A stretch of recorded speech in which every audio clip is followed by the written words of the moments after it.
ప్రతి తల్లిని సన్మానిద్దాము. ఇది గట్టిగా కొడదామా.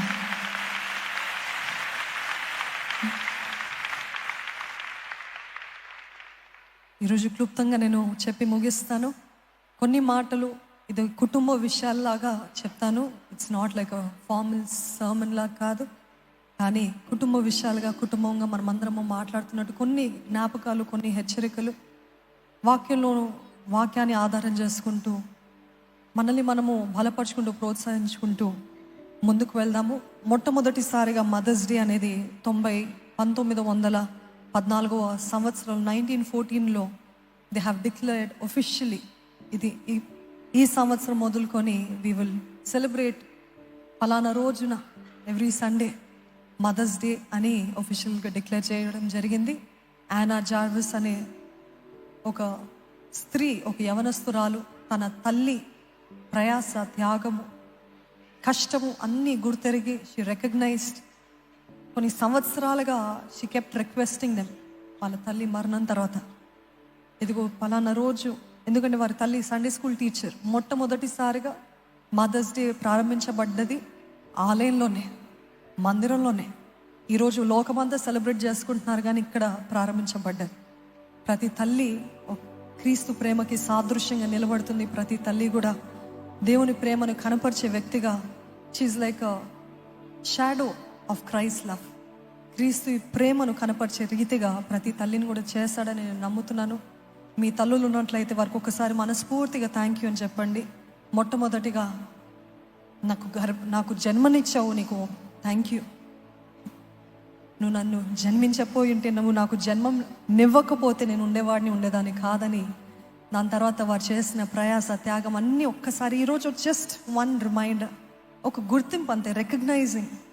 ఇదిగో నువ్వు నా కోసం చేస్తావు, all that I can do is say thank you. అది చాలు ప్రతి తల్లికి, అవునా కదా? ఎంత కష్టపడ్డది ముఖ్యం కాదు, కానీ కూతురు కానీ కొడుకు కానీ వచ్చి థ్యాంక్ యూ అమ్మా అని చెప్తే గుండె నిండిపోతుంది. కాబట్టి దయచేసి ఆ పని చేయమని వేడుకుంటున్నానండి. ఈరోజు మనందరికీ ఎవరో ఒకరు ఉన్నారు తల్లిలాగా.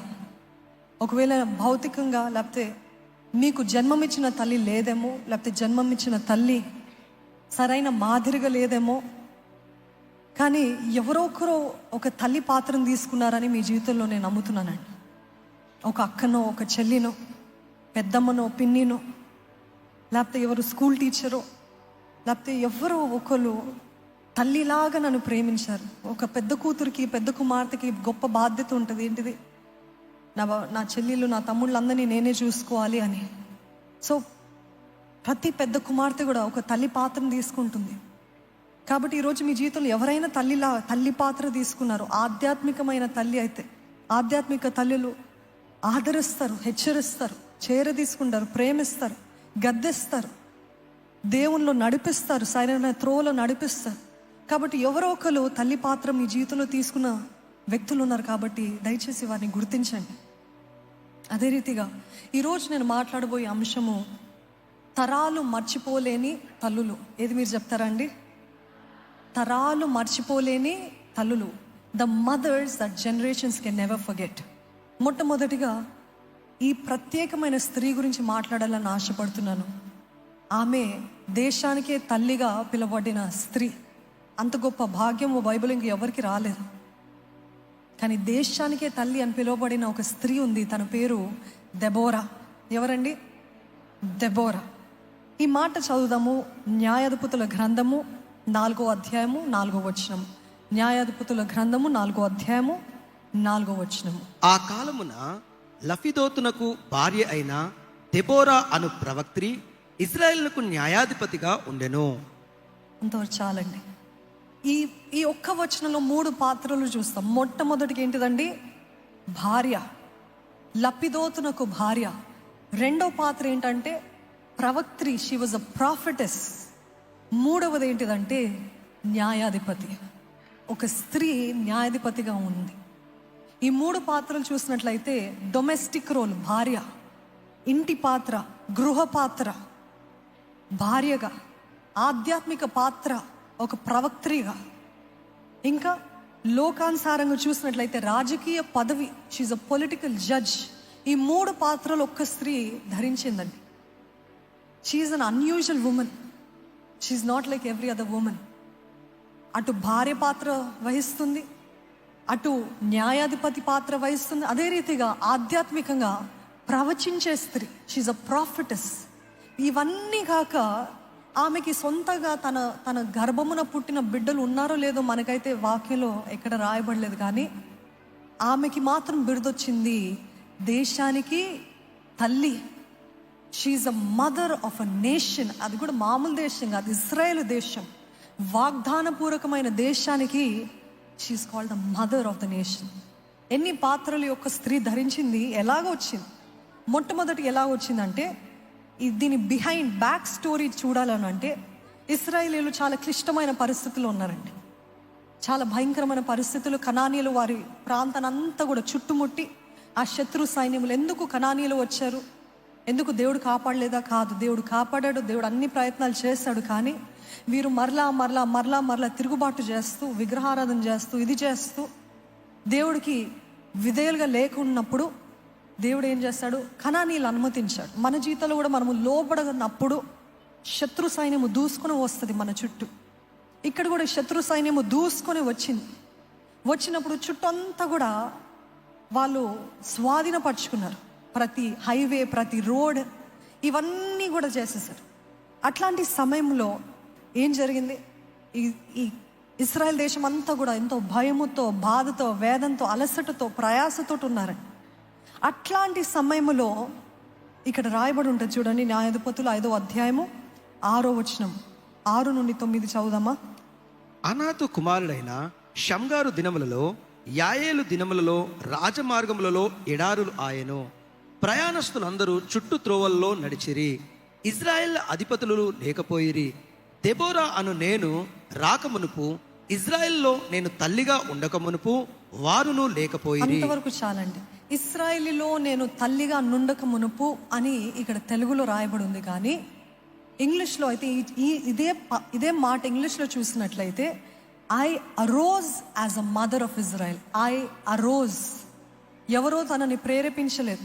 ఈ క్లిష్ట పరిస్థితిలో ఉంది ఇల్లంతా, అంటే ఆ దేశం అంతా ఈ క్లిష్ట పరిస్థితిలో ఉన్నప్పుడు ఎవరో తనకు వచ్చి చెప్పలేదు, ఇదిగో మాకు సహాయం చేయవా దెబోరా, మాకు సహాయం చేయవా అని అడగలేదు. అదే రీతిగా ఎవరో ప్రేరేపించి యూ హ్యావ్ టు అని చెప్పలేదు. She saw the crisis and she stood up. అర్థమవుతుందా? క్లిష్ట పరిస్థితిని గమనించి తను లేచిందంట, తను లేచి నిలబడ్డదంట. షీ అరోజ్ అంటే ఒక వ్యక్తి కూర్చుని సడన్గా ఇదిగో ఈ క్లిష్ట పరిస్థితులు అంటే వేగంగా ఎలాగ లేగుస్తారో అలాగ లేచి షీ స్టూడ్ అప్. ఇక్కడ తను చూపించే మాదిరి ఏంటిదంటే, షీ టుక్ చార్జ్. ఆమె బాధ్యత తీసుకుంది. మన జీవితాల్లో, మరి ముఖ్యంగా కుటుంబాల్లో తల్లులుగా ఉన్నవారు, స్త్రీలుగా ఉన్నవారు, ప్రతి ఒక్కరము మన క్లిష్ట పరిస్థితులు, ఇది నాకేముందులే, అంతా ఆయన చూసుకుంటాడు, మా నాన్న చూసుకుంటాడు, నా భర్త చూసుకుంటాడు, నేనేమి బాధపడనక్కర్లేదు అన్న పరిస్థితులు ఉండకూడదు. ఆ క్లిష్ట పరిస్థితులు గమనించి షీ అరోజ్. ప్రతి స్త్రీ, ప్రతి తల్లి కూడా చేయాల్సింది ఏంటిదంటే, క్లిష్ట పరిస్థితులు ఉన్నప్పుడు లెగాలి, బాధ్యత తీసుకోవాలి. What can I do? నేనేం చేయగలుగుతాను? దీంట్లో నా వంతు ఏమైనా ఉందా? నేను ఏమైనా చేయగలుగుతాను? నేను ఏమైనా సహాయం చేయగలుగుతానా? నేను ప్రార్థన చేస్తాను, అది మాత్రమే కదా. నేను ఏమైనా చేయడానికి ఏమైనా ఉందా తెలుసుకోవాలి. You have to take responsibility. She was leading both men and women. కేవలం స్త్రీలని కాదు, మొత్తం పురుషుల్ని, దేశాన్ని, స్త్రీలను పరిపాలిస్తుంది. ఆ రోజుల్లో న్యాయాధిపతులు గిద్యోను ఉండేవాడు, సంసోను ఉన్నవాడు, సమూయేలు కూడా న్యాయాధిపతి, అదే రీతి ప్రవక్త.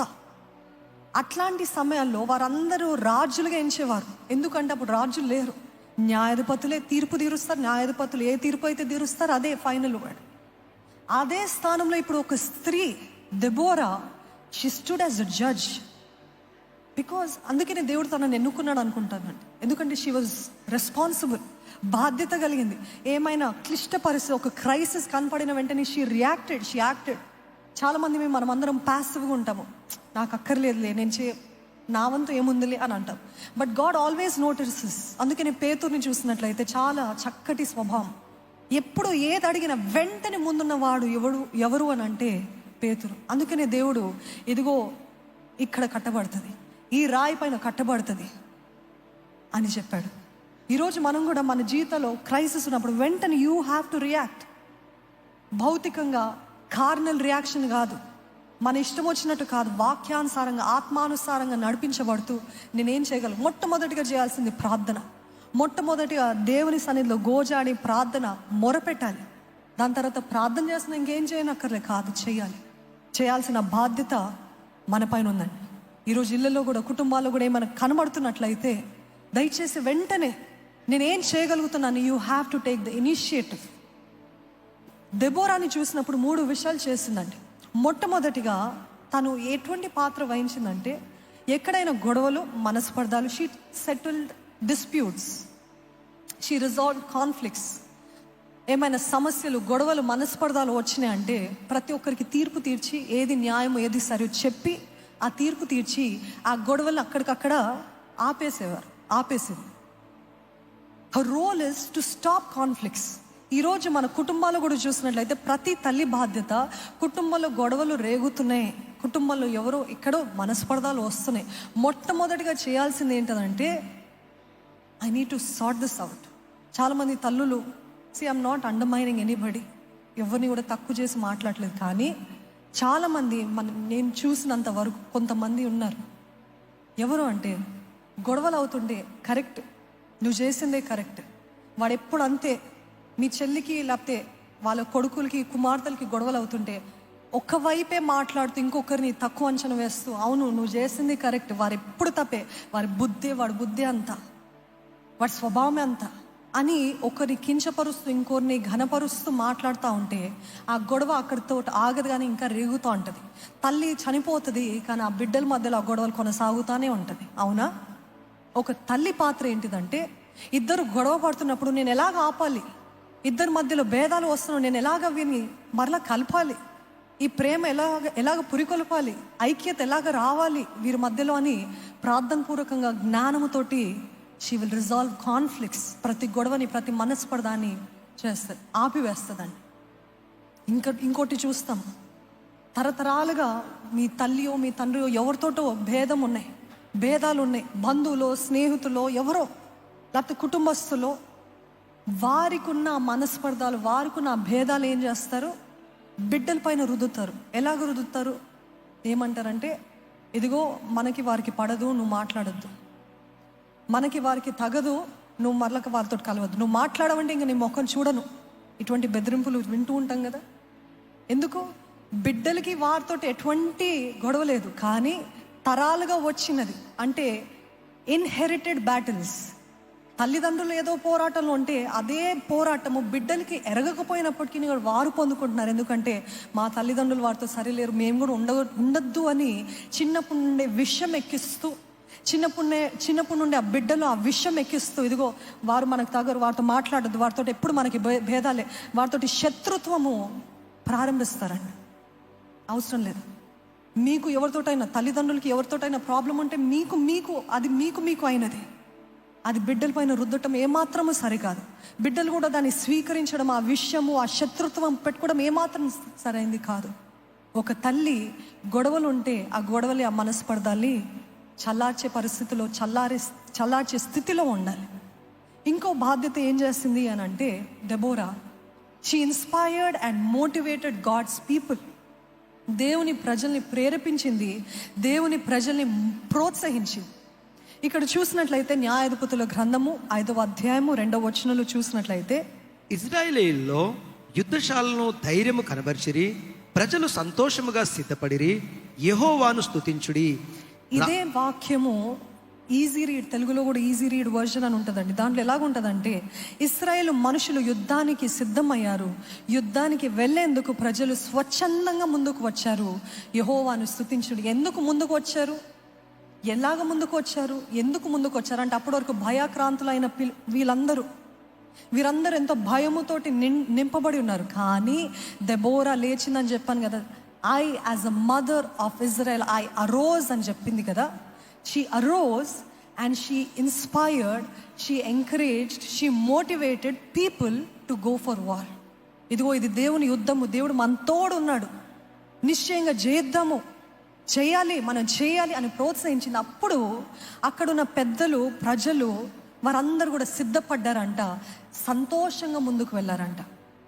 భయముతో ఉన్నప్పుడు, వేదనలో ఉన్నప్పుడు, మనుషులు కృంగుదలలో ఉన్నప్పుడు, ఇది స్త్రీలకే తల్లులకే కాదు, ప్రతి ఒక్కరికి ఉన్న బాధ్యత ఏంటిదంటే క్రీస్తు బిడ్డలుగా విశ్వాసులుగా అనేక మందిని ప్రోత్సహించాలి. You need to inspire people. చెప్పాలి దేవుని గురించి, ఇదిగో దేవుడు అనేవాడు ఉన్నాడు, నీ బాధ అర్థం చేసుకోగలుగుతాడు, నువ్వు పోరాడాలి, నువ్వు ముందుకు వెళ్ళాలి, నువ్వు చేయాలి.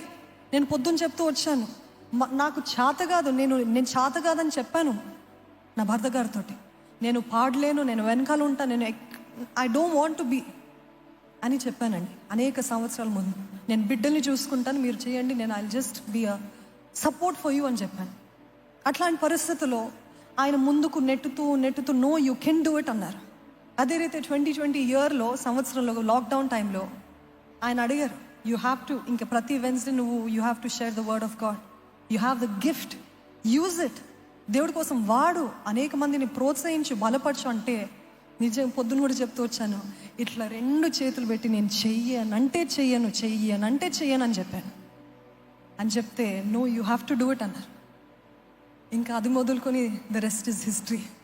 కానీ నేను ఎందుకు చెప్తున్నానంటే he was my destiny helper to who I am today. దేవుడు మొదట, రెండవది నా భర్త గారు ప్రోత్సహించి ముందుకు నెట్టారు. ఈరోజు అనేక మంది దీవించబడుతున్నారు అంటే the credit goes to God and to him also.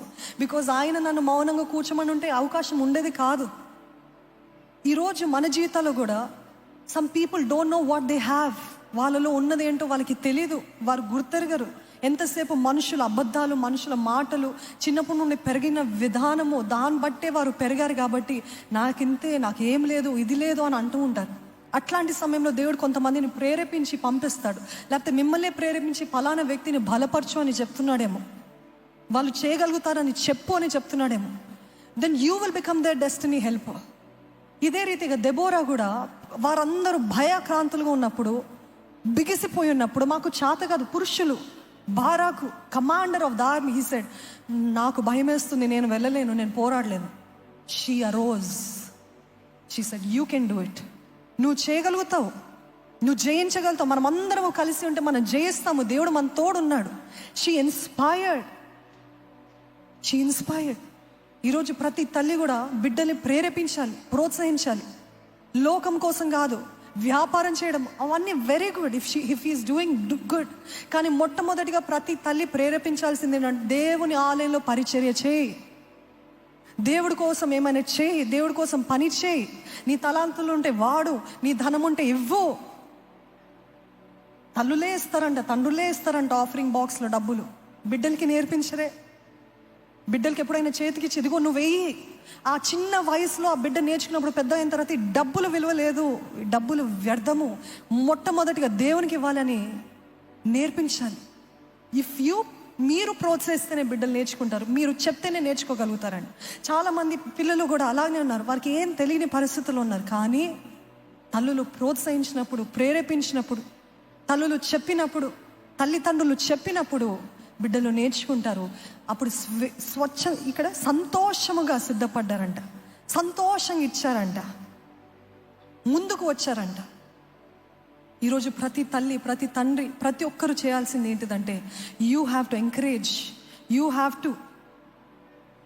ఇంకోటి ఏం చేస్తుందంటే she got involved in doing God's work. తను కూడా ముందుకు వెళ్ళింది. బరాక్ అన్నాడు, నా వల్ల అవ్వదు, నువ్వు నాతోటి యుద్ధంలోకి రాకపోతే నేను వెళ్ళను అని చెప్పాడంట, ఒక కమాండర్. కానీ దేవుని ఆత్మ తనలో ఎంత బలంగా పనిచేస్తుందంటే తను అన్నదంట, ఎస్ ఐమ్ కమింగ్. చాలామంది అనుకుంటారు, ఇదిగో నేను తల్లిగా ఉన్నాను సరిపోతుంది, ఇంకేం చేయనక్కర్లేదు అనుకుంటారు. ఒకవేళ దేవుడు చాలామందికి వ్యత్యాసంగా ఇస్తారండి. కొంతమందికి తల్లిలా ఉండమని పిలుపిస్తాడు. సుజానా వెస్లీ గురించి చూసినట్లయితే ఎంతో గొప్ప గొప్ప దైవజనుల్ని తను లేపింది. ఆ బిడ్డని ఎంత దైవ భయంలో పెంచిందంటే గొప్ప దైవజనులు జాన్ వెస్లీ, చార్ల్స్ వెస్లీ, వీరందరూ తన గర్భాన్ని పుట్టిన 17 పిల్లలు, దానిలో కొంతమందిని పోగొట్టుకుంది. ప్రతిరోజు వాక్యం ఎంత స్ట్రిక్ట్గా పెంచిందో. తను పెంచకపోయి ఉంటే వారు వచ్చుండేవారు కాదు. Every time John Wesley and Charles Wesley వాళ్ళు అడ్రస్ చేసినప్పుడు మా తల్లి ప్రార్థనే, మా తల్లి పెంపకమే, మేము ఇలా ఉన్నామంటే మా తల్లి మా చిన్నప్పుడు నుండి ఎంత స్ట్రిక్ట్గా, ఎంత భక్తితోటి, ఎంత భయముతోటి పెంచింది. ఈరోజు మేము ఉన్నామంటే మా తల్లియే అని చెప్పారండి. So she not only motivated but she also went ahead. ఇదిగో నేను మోటివేట్ చేయడమే కాదు, ప్రోత్సహించడమే కాదు, నేను వస్తా, మీరు యుద్ధం ఆడుతుంటే నేను వెనకాల ఉండి ప్రార్థన చేస్తా. She did not fight. తన దగ్గర ఆయుధాలు లేవు, తను న్యాయాధిపతి, బట్ షీ స్టేట్ బ్యాక్. వెనకాల నుండి ప్రార్థన చేసింది. ప్రతి తల్లి తండ్రి చేయాల్సింది కూడా అదే. నా బిడ్డలు లోకానికి వెళ్తున్నారు, నా బిడ్డలు స్కూల్స్కి వెళ్తున్నారు, నా బిడ్డలు కాలేజెస్కి వెళ్తున్నారు, నా బిడ్డలు ఉద్యోగాలు చేస్తున్నారు. ఈ లోకం ఎంతో భయంకరంగా చీకటి పాపముతోటి, ఎక్కడ పక్కనే ఉంటుంది పాపము, చేతిలోనే ఉంది పాపము. ఒక తల్లి ఒక తండ్రి ఏం చేయాలంటే వెనకాల ఉండి ప్రార్థన చేయాలి. ఇదిగో ప్రభువా, వారి లోకానికి వెళ్తున్నారు ప్రభా, నువ్వు సహాయం చేయి, వారిని కప్పు, వారిని మరుగుపరచు, ఏ దుష్టుడు వారి దగ్గర రాకుండా కాపాడు, సహాయం చేయి అని తల్లి గోజాడుతూ ఉండాలి వెనకాల ఉండి. She cannot dictate. మేబీ ప్రతి తల్లి నువ్వు ఇదే చేయాలి అదే చేయాలని ప్రేరేపిస్తుంటారండి.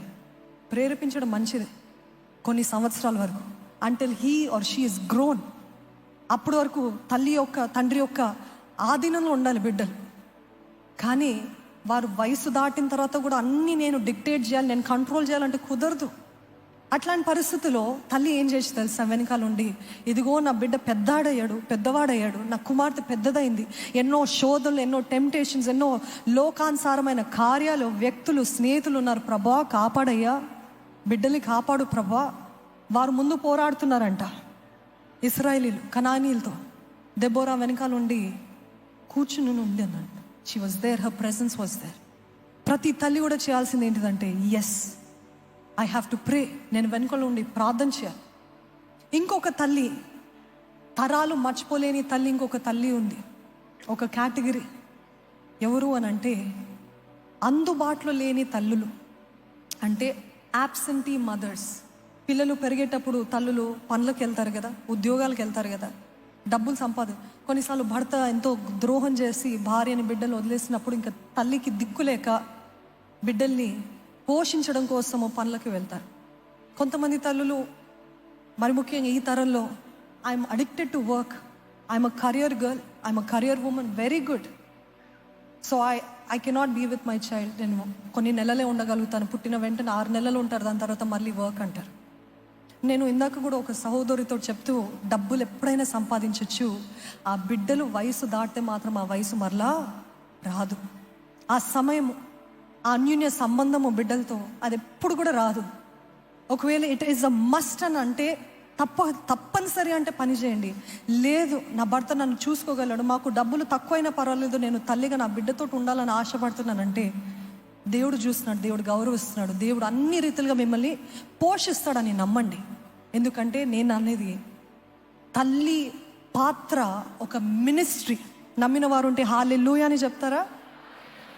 తల్లి ఒక బిడ్డని దేవుని కోసము పెంచాలని ఉద్దేశించి పెంచినప్పుడు అది కూడా గొప్ప పరిచర్య.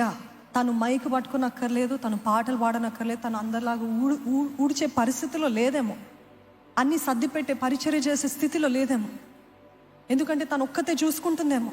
అట్లాంటి పరిస్థితుల్లో ఇంట్లో ఉండి ఆ బిడ్డలకి పాటలు నేర్పిస్తూ, ఆ బిడ్డల్ని వాక్యముతో పెంచుతూ, ఇంట్లో అంతా కూడా ప్రార్థన చేస్తూ అలాగా పెంచింది అనుకోండి, దేవుని దృష్టిలో మైకు పట్టుకుని సువార్త చెప్పిన వారికి ఎంత ప్రతిఫలమో, ఒంటరిగా రూములో ఆ బిడ్డని పెట్టుకుంటూ ఏడుస్తూ ప్రార్థన చేస్తూ మొరపెడుతున్న ఆ తల్లికి కూడా అదే ప్రతిఫలం ఇచ్చే దేవుడు. ఎందుకంటే తన ఉద్దేశం ఏంటి, ఇదిగో నా బిడ్డలు నేను దేవుని కొరకు పెంచుతున్నాను, దేవుని మహిమార్థమై పెంచుతున్నాను, దేవుని రాజ్యము కట్టడానికి కోసము ఈ బిడ్డల్ని నేను సిద్ధపరుస్తున్నాను. కాబట్టి the same reward will be given to the mother who's alone at home. Do you believe that? అందుబాటులో లేని తల్లులు, ఆ అందుబాటులో లేని తల్లుల బిడ్డలు పెద్దవారైనప్పుడు ప్రేమ కోసము వెతుకుతూ ఉంటారు. ఇక్కడ దొరుకుతుంది ప్రేమ, ఇక్కడ దొరుకుతుందా, అక్కడ దొరుకుతుందా అని తప్పుడు వ్యక్తుల దగ్గరికి వెళ్ళి వారి జీవితాన్ని నాశనం చేసుకో. ఎందుకంటే చిన్నప్పుడు దొరకలేదు కదా, చిన్నప్పుడు తల్లి అందుబాటులో లేదు, చిన్నప్పుడు తల్లి అర్థం చేసుకోలేదు, చిన్నప్పుడు ఎప్పుడు చూసినా ఎవరో చేతిలో ఉంది, నా చేతిలో, తల్లి చేతిలో లేదు. సో ఎవరైనా ఐ లవ్ యూ అంటే అలాగా పడిపోతారు. నన్ను కూడా ప్రేమించేవారు ఉన్నారా? ఎందుకంటే ఆ రిజెక్షన్ బట్టి ఎటువంటి వ్యక్తి అయినా వెళ్ళిపోతూ ఉంటారు. నేను పొద్దున్న చెప్తూ వచ్చాను, ఈ పరిచర్య చేయడం కూడా మాకు ఎంతో కష్టం అండి. పిల్లలతో, 4 బిడ్డలతో. ఆ 4 బిడ్డలు ఎన్నోసార్లు ప్రతి పాస్టర్ పిల్లలకి ఉన్న బాధ, వాళ్ళు పెరిగి పెద్ద ఇంత చెప్పే బాధ ఏంటంటే, మా తల్లిదండ్రులు మాతో లేరండి, ఎప్పుడు చూసినా పరిచర్య పరిచర్య పరిచర్య. అందరికీ ఉంటారు, అందరి కోసం ప్రార్థన చేస్తారు, కానీ పిల్లల దగ్గరికి వచ్చేసరికి అలసిపోతారు, టైం ఉండదు. ఎంత ఆసక్తితోటి వేరేలతో మాట్లాడతారు, మాకు ఆ ఆసక్తి చూపించరండి అని ప్రతి పాస్టర్ పిల్లలు చెప్పే సాక్ష్యం అదే. నా భర్త గారు మేము కలిసి ఏమనుకున్నామంటే, మాకు ఒక వారమంతా మీటింగ్స్ ఉన్నాయి అనుకోండి, లేకపోతే పరిచర్లు మేము ముందుకున్నాం అనుకోండి, వచ్చే వారం తప్పనిసరిగా పిల్లలతోటి సమయం గడపాలి. వచ్చే వారం తప్పనిసరిగా వాళ్ళతోటి ఆయన కూర్చొని వారికి ఆర్ట్ చేపిస్తుంటారు, లేకపోతే ఏదో చిన్న యానిమేషన్ మూవీ ఏదో చూపిస్తూ ఉంటారు, లేకపోతే ఏదో ఒకటి వాళ్ళకి రిలేట్ అయ్యేది, వాళ్ళని సంతోష పెట్టేది, వాళ్ళతో పార్క్ వెళ్ళడము, వాళ్ళని బయటికి తీసుకెళ్ళడము, మరలా compensating for the time lost, for the connection lost, మరలా compensate and say no way here. మేము కొద్ది కాలం వెళ్ళాము, మేము యుద్ధానికి వెళ్ళాము, మేము పోరాడుతున్నాము, కానీ మరలా ఎదుగో you are important, you are valuable, నువ్వెంత విలువైన వ్యక్తి, you are blessed, you are blessing for us అని వారికి చెప్పాలండి. ఈరోజు మాకు ఏ రీతి అయినా సమయం దొరుకుతుంది, కనీసం వారికి స్నానం చేయడానికి అయినా సమయం దొరుకుతుంది, అది కూడా మేము తీసుకుంటాం. ఆయనేమో అబ్బాయిలకి, నేనేమో అమ్మాయిలకి, ఆ రీతిగా వి డివైడ్. కనీసం అప్పుడైనా మా బంధం వల్ల, ఎందుకంటే టైం వారికి దొరకట్లేదు, కనీసం ఇట్లా అయినా. ఈరోజు లోకానంతటిని ఉద్ధరించి సొంత పిల్లల్ని పోగొట్టుకుంటే ఎంత బాధ కదా. Absentee mothers. ఇంకో రకమైన తల్లులు ఎవరు అని అంటే అబ్యూజివ్ మదర్స్, హింసించే తల్లులు. ఇటువంటి తల్లుని తరాలు మర్చిపోలేరండి. హింసించే తల్లుల్లో, హింసించే అత్తలో చాలా బాధగా ఉంటుంది. చాలామంది, దేవుని కృపను బట్టి నాకు ఆ బాధ లేదు, కానీ చాలామంది చెప్పే బాధ. అత్తయ్య గారికి ఒక చిన్న విపం, అత్తగారులకి నేను ఒక చిన్న వినపం అండి, మీ ఇంటికి వచ్చే కోడల్ని ఒక కూతురులాగా స్వీకరించండి. ఆ కూతురు అందరినీ విడిచి ఈ ఇంట్లో నన్ను యాక్సెప్ట్ చేస్తారా, ఈ గృహంలో నన్ను అంగీకరిస్తారా, నేను ఉన్నట్టుగా will I get the same love అనే ఒక ఉద్దేశంతో, ఒక భయముతో, ఎంతో యాంగ్జైటీతో అడుగు పెడుతుంది. ఆ సమయంలో భర్త ఉండడు, భర్త ఉద్యోగంకి వెళ్తారు.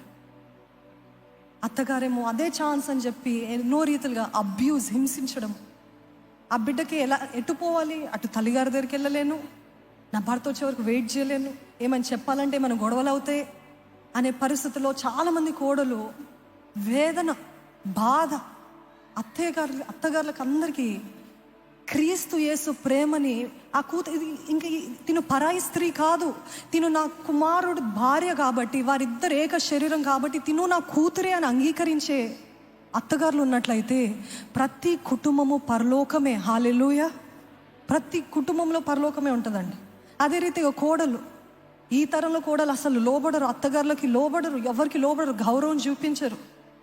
ఆ కోడలికి చెప్పే విన్నపం ఏంటిదంటే, మీ అత్తయ్య గారు వారు ఏం చూస్తారో, వారు ఎటువంటి బాధ వారి అత్తగారి ద్వారా పొందుకున్నారో అదే రిపీట్ చేస్తున్నారు తెలియక. She doesn't know better. Try to understand. Okay, వారికి అర్థం కావట్లేదు, వారికి తెలియదేమో అని వారిని అర్థం చేసుకుని, పెద్ద హృదయం, పెద్ద మనసు చేసుకొని, give me the strength lord, తట్టుకునే శక్తిని దయచి, ఓర్పు దయచి. అదే రీతిగా గౌరవించండి, తల్లిలాగా గౌరవించండి, తల్లిలాగా స్వీకరించండి, తల్లిలాగా అంగీకరించండి. అబ్యూజివ్ మదర్స్ ఇన్ లా ఉన్నట్లయితే అటువంటి తల్లుల్ని ఎవరు మర్చిపోలేరండి.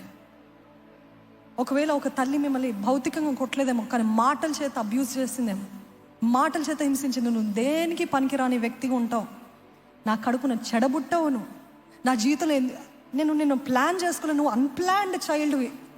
అప్పుడు నుండి స్టార్ట్ అయిపోయింది రిజెక్షన్. గర్భంలో ఉన్నప్పుడు నుండే ఆ బిడ్డకి రిజెక్షన్ అన్న ఆత్మ ప్రవేశించింది. ఇంకా జీవితకాలం అంతా ఎలా ఉంటుంది ఆ బిడ్డకి, నేను ఎక్కడికి పోయినా nobody will love me, I'm rejected, I'm hated అని ఆ వ్యక్తికి ఎప్పుడు కూడా inferiority complex, rejection spirit is working. ఎందుకు అనంటే తల్లిదండ్రులు మాట్లాడిన మాటలు, నువ్వు ఎందుకు చాతగావు, నువ్వు పనికిరావు, నువ్వు ఎందుకున్నావు, అసలు నువ్వు ఏది చాత కదా నీకు అని ఈ మాటలు మనకి తెలియదు, కానీ ఎంత ప్రభావితం చేస్తుందో బిడ్డల హృదయాలు, అది చెక్కబడిపోతుంది. Abusive mothers. చూడండి, మత్తయి సువార్త 14వ అధ్యాయము 6వ వచనం చూసినట్లయితే, అయితే హేరోదు జన్మదినోత్సవం వచ్చినప్పుడు హేరోదియ కుమార్తె వారి మధ్య నాట్యమాడి హేరోదుని సంతోషపరిచెను. హేరోదియాస్ అడిగినది ఏంటి? తన కుమార్తెని పాయిజన్ చేసి విషము ఇచ్చి she poison her daughters mind. ఇదిగో బహుమానం అడుగుతూ నువ్వు ఏం చెప్పాలంటే, బాప్తిస్మం ఇచ్చు యోహాను యొక్క తలకాయని అడుగు, ఇంకేం అడగకు అన్నది. ఎందుకంటే she had bitterness against John the Baptist. నన్ను అంటాడా, నన్ను వ్యభిచారి అంటాడా అని చెప్పి ఆ ద్వేషము తనలో ఎంతో ఉంది. ఆ ద్వేషాన్ని బట్టి బాప్తిస్మం ఇచ్చి యోహాన్ని నరికించేసి. ఇది ఎందుకు చెప్తున్నానంటే, బాప్తిస్మం ఇచ్చి యోహాను తలకాయకి లేకపోతే తలకి సాదృశ్యం ఏంటిదంటే, anything that will not last. మన జీవితంలో ఏదైతే ఇంకా ఉండదు, జీవిత తరాలకి ఆశీర్వకరంగా ఉండదు, ఆ ప్రస్తుత సమయానికే ఆ సంతోషం కోసం చాలామంది స్వార్థపూర్వకమైన తల్లులు ఏం చేస్తారంటే, పిల్లల్ని వాడుకొని వ్యభిచారము, పిల్లల్ని వాడుకొని ప్రాస్టిట్యూషన్, పిల్లల్ని వాడుకొని ఎన్నో భయంకరమైన కార్యాలు. ఎందుకు అని అంటే, నాకు కావాలి, నాకు సంతోషం. పిల్లల్ని అడ్డం పెట్టుకొని వీరి తీరని ఆశలు ఉంటాయి కదా, నేను చేయలేనిది నా బిడ్డ చేయాలి, నేను సాధించలేనిది నా బిడ్డ okay, if it is for good reason, wonderful. నీ బిడ్డ భవిష్యత్తు అది బాగుంటుంది అని అంటే వండర్ఫుల్. కానీ తన స్వార్థము తీర్చుకోవడం కోసము ఏం చేసింది? బాప్తిస్మం వచ్చే యోహాను యొక్క తలకాయని నరికించింది. Anything that will not last. పొద్దున్న చెప్తూ వచ్చాను అదే. ఒక తల్లి తన సొంత కుమార్తె 12-13 సంవత్సరాల టీనేజ్ డాటర్ని తనకు తెలియకుండా వీడియోలు, ఫోటోలు తను నగ్నంగా ఉన్నప్పుడు తీసి she's posting online for money, for likes, for fame. Can you believe? ఒక సొంత తల్లి తన కుమార్తెని అలాగా పాడు చేయడం. వై? స్వార్థము, నాది, నాకు కావాలి. ఈ హేరోదియా కూడా నా కోసం అబ్యూజివ్ మదర్స్. ఎందుకంటే వాళ్ళు గాయపరచబడ్డారు కాబట్టి వారు ఆ గాయాన్ని తట్టుకోలేక ఎవరిపైన నేను వెంటౌట్ చేయాలి, కనపరచాలి అని చెప్పి వారిలో ఉన్న కోపము, వారిలో ఉన్న చేదు, భర్త పైన ఉన్న కోపము, బిడ్డల పైన, అత్తగారి పైన ఉన్న కోపము, లేకపోతే ఎవరిపైన ఉన్న కోపము. విక్టమ్ ఎవరు అని అంటే, ఎదురుగా కనపడే చిన్న అమాయక పసిబిడ్డలు కనపడినప్పుడు ఆ కోపం అంతా కూడా ఆ బిడ్డల పైన తీసేస్తారు. వారికి తెలియదు, ఆ కోపం పోయింది అనుకుంటారు. కానీ ఆ బిడ్డ జీవితకాలం అంతా మా తల్లి నన్ను ద్వేషించింది, మా తల్లి నన్ను కొట్టేది, మా తల్లి నన్ను ఎంతో బాధ పెట్టింది అనేది లైఫ్ లాంగ్ అబ్యూజివ్ మదర్.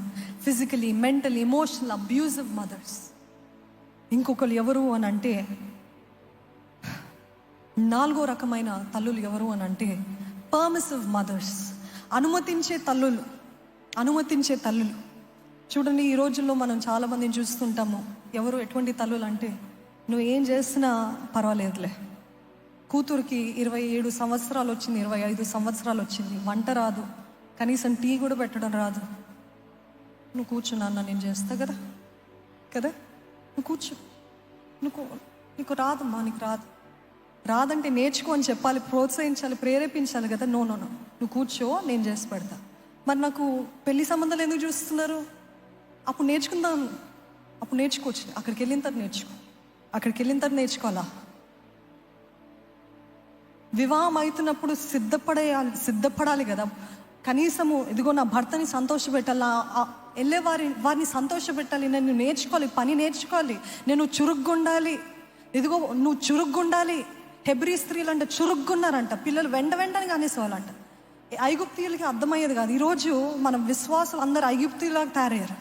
ఒక్క పని రాదు, కనీసం బట్టలు మడతపెట్టి శుభ్రంగా పెట్టుకోవడం కూడా రాదు, ఏమి రాదు. నువ్వు కూర్చున్నాను, నేను చూసుకుంటా కదా, నీకు డబ్బులు కావాలా, నేను ఇస్తా కదా, మన దగ్గర డబ్బులు లేవు, అప్పు చేసిస్తా. తల్లులు, పర్మిసివ్ మదర్స్. ఫోన్ పట్టుకున్నాడు చిన్నోడు, ఎంతసేపు అయింది? 3 గంటలైంది.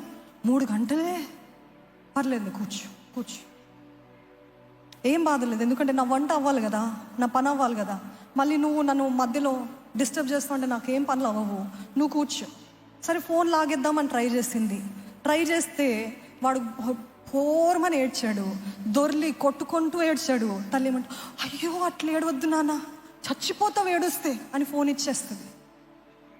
పర్మిసివ్ మదర్స్, గివింగ్ ఆల్, అసలు బౌండరీస్, సరిహద్దులు లేవు, లిమిట్స్ లేదు, కండిషన్స్ లేవు. ఇదిగో ఇంతవరకే నీ లిమిట్, ఇంతవరకే అని చెప్పే తల్లులు లేరు. నువ్వేదంటే అది. నేను పొద్దున అదే చెప్తానని, బిడ్డలకి ఏం తెలీదు, వయసు వచ్చేవరకు ఏం తెలియదు. కానీ వారిని నువ్వేదంటే అది అని చెప్పండి, పెద్దగా అయిన తర్వాత వారు మిమ్మల్ని అంటారు. చెప్తున్నాను, కొంచెం కఠినంగా ఉండొచ్చు కానీ అలాగనే ఉంటుంది. ఎందుకు అని అంటే ఆ బిడ్డలకి చిన్నప్పటి నుండే మనము ఇదిగో ఇది కండిషన్, ఇది సరిహద్దులు, ఇది అని చెప్పకపోతే వారు పెద్ద అయిన తర్వాత నేను ఎట్లా జీవించినా దానికి ఎటువంటి పరిణామాలు ఉండవు కదా, పర్లేదు, నా ఇష్టము, నా రాజ్యము, నేను ఎప్పుడు అనుకుంటే అప్పుడు వెళ్తాను, నేను ఎప్పుడు అనుకుంటే అప్పుడు వస్తాను, నేను ఏదనుకుంటే అది చేస్తాను, నేను ఎంతైనా ఖర్చు పెడతాను, no I'm not accountable to anybody అన్న జీవితాలు ఎక్కడి నుండి ప్రారంభించబడ్డది? పెంపకంలో స్టార్ట్ అయింది ఫస్ట్గా. అకౌంటబిలిటీ, ఇదిగో this is a boundary, this is the limit, ఇది దాటి నువ్వు వెళ్ళకూడదు అని తల్లులు ఎంతమంది చాలా, అది మీరు ప్రేమ అనుకుంటున్నారు, అది ప్రేమ కాదు. మీ బిడ్డలు మీ కళ్ళారా పాడైతూ ఉంటే, మీ బిడ్డలు మీ ముందు గంటలు ఏవేవో చేస్తూ ఉంటే, గేమ్స్ ఆడుతుంటే, ఇవి చేస్తుంటే, ఎంతో డబ్బులు వృధా చేస్తుంటే పర్లేదులే అని అన్నారు. ఈ సంఘటన మీకు ఎంతమందికి తెలుసో తెలీదో కానీ నేను మరలా చెప్తున్నాను. ఒక చిన్న బాలుడు ఉన్నాడు, స్కూల్లో పెన్సిల్ దొంగలించినప్పుడు తల్లి అన్నది, తండ్రి లేడా బాబుకి, విడిచి వెళ్ళిపోయాడు. ఏంటి పెన్సిల్ ఎక్కడిది అని అంటే, ఇది నా ఫ్రెండ్దే నువ్వు తీసుకొని వచ్చాను. పెద్దగా అయ్యాడు అంటే 7th 8th క్లాస్కి వచ్చినప్పుడు ఇంట్లో ఒక కొత్త సైకిల్ కనపడ్డది. ఎక్కడిది ఈ సైకిల్, నేనైతే డబ్బులు ఇవ్వలేదు కదా అని అడుగుతుంది తల్లి. మా ఫ్రెండ్ది తీసుకొని వచ్చాను. ఎట్లా తీసుకొచ్చి ఇచ్చేసాడా? లేదు, దొంగతనం చేస్తాడు. అట్లా చేసావా? మౌనంగా ఉంది. పెద్దగా అయ్యాడు, బ్యాంక్స్ రాబ్ చేస్తున్నాడు, దొంగలిస్తున్నాడు.